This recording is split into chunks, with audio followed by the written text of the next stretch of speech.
Okay. Good. Let's go on. The second day of the Paraflows symposium is Paraflows, the Festival for Digital Arts and Cultures, and the main theme is urban hacking. Yesterday we were talking about urbanity. Today we are talking about hacking in different perspectives, hacking literature, hacking culture, and of course our guest, Mr. Moot, our guest Moot, can be of course put into this corner of hacking culture, because he is the founder of 4chan, and what did 4chan do? It hacked culture in different ways. So it's a meme factory, and that's what Moot will be talking about. So a big applause for Moot, who came here from the United States of America.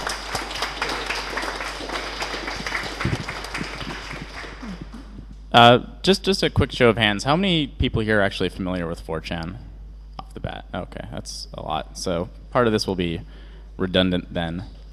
So 4chan is a collection of image boards. It's an anonymous bulletin board. And it started, it was very Japan-centric. It started basically as an anime site.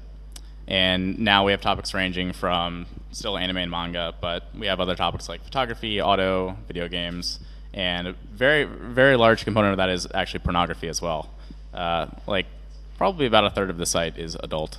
But most people know 4chan for the B board, which is the random board. And just a few stats on it. It's now almost exactly 6 years old. It was started on October 1st, 2003. And now we're serving about 400 million page views to over 6 million visitors, and have 315 million total posts, and are ranked as the second largest BBS in the world by this site called Big Boards. And that's not entirely accurate, because they don't actually rank a few sites that are larger, like a Japanese forum called Nichan, but it's probably within the top 5 if you kind of normalized it. And now our users are contributing over 500,000 posts per day. And actually, when I was updating this today, back in April, it was 450,000 posts per day, and so we've added over 100,000 posts per day in about 6 months or so, or less than that. And the demographic is basically young and nerdy, and it's mostly male, pretty much mostly just primarily English-speaking countries, because it is an English image board, and the interests are kind of, again, like young male nerdy interests, anime, games, tech, TV, stuff like that. And that's what it looks like, but I'm sure most of you already know that, because most of you have been familiar with it. And the front page is the links to the boards. And the bottom half is dynamic, and it just shows you kind of what's been posted recently. And so why is 4chan significant? It influences net culture, which these days in turn is more and more IRL culture. And we do that with memes. And the definition of a meme is essentially a bit of culture information that can be passed from person to person. But for our purposes, we're talking about image macros, catchphrases, stuff like that. And the site is unique. It's very simple, very bare bones. Prior to kind of updating the look and feel of the site, it looked like it was straight out of 1996. It is very much a Web 1.0 or like Web 0.1 type site. It is not that flashy, not that advanced.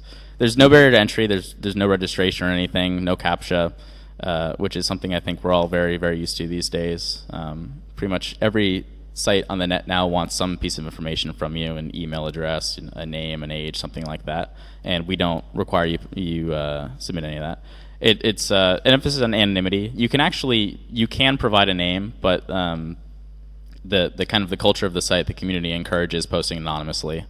And so the default name is anonymous. And the format is very unlike a traditional forum, which I think most people are familiar with what vBulletin or PHPBB looks like. If you're not familiar with those are the actual names of the software. If you're not familiar with those names, you've certainly in your life used a site that's been based on one of these softwares. And it's just a wide range of topics, a diverse set of users. The site is essentially just a framework. It's pictures and text, and so we can really kind of go anywhere with that. So anything that you can have a picture of, you can have a topic for on 4chan. So we're not really locked into one kind of niche interest because it's a very simple concept of pictures and text. And there's no archiving. There's no retention on the site. The boards are limited to a set number of pages, and so, for example, if we had a board with 10 pages, 10 threads a page, you can only have 100 threads at any given time, and so if somebody posts a new thread, at least one thread is being bumped off, and so there's just no retention on the site. Most of the boards content will only last on them for hours. On the random board, you can post something and it can fall off within 15 minutes, which is unlike 99.9% of other forums out there, where if you're using vBulletin or PHPBB, threads, they have an infinite memory. You can go back and find something from 5 years ago and bump it back up. But on 4chan, you don't have the option of that. And so why are we pro-anonymous? Why do we want this anonymous system? With user IDs, discussion tends to become a criticizing game, and the longtime users wield unchecked authority. So you've got this kind of old guard. And my two favorite examples of this, in the US at least, are we have two forums. One is Something Awful forums, which I was a member of when I started 4chan, and one is General Mayhem. And on Something Awful is, the forums are at least, I think, 9 years old now. And so you've got these users who have registration dates. So when you post it, it has your name and your registration date. And these users who registered back in 2001 just are like gods on the site. If they post anything, they could post something that's just patently false, and people will gobble it up because they just kind of bandwagon around these long-term old users. And on General Mayhem, they do the same thing, but with user IDs. It's kind of like if you're a new user and you have a high user ID in the tens of thousands, and somebody responds with a lower user ID, you essentially have no say in the discussion because nobody will pay attention to what you're saying because of how long you've been with the site. And with the anonymous system, you can't single out users. It's very honest because obviously if you don't have a reputation to tarnish, if you don't have a name that's linked to what you're saying, then you can really say whatever you want. And just the most important thing about it is because all information is treated equally. You are judged not by who you are, but by what you are saying, which is, the way it should be. And the person who described the system is Hiroyuki Nishimura, who 2channel is also known as Nichan, which is actually the largest BBS in the world, and it is pretty much entirely unknown outside of Japan. They have billions of posts, and a sizable portion of the Japanese public is either familiar with Nichan or actually pretty much all of the nerd culture in the country of Japan. These people use this site. It's absolutely gigantic. It's really hard to put into words how large it is. And so this is what a board looks like.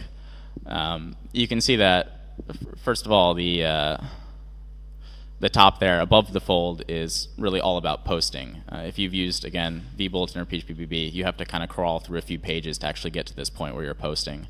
And again, you've got the opt-in name, the opt-in email, and you do have to provide a comment and a picture, but that's it. But first and foremost, it's about contribution. And a thread is, again, very simple. There's not much to it. There's your picture, there's your text. And the footer, it contains the page switcher and the style chooser and links to the other boards.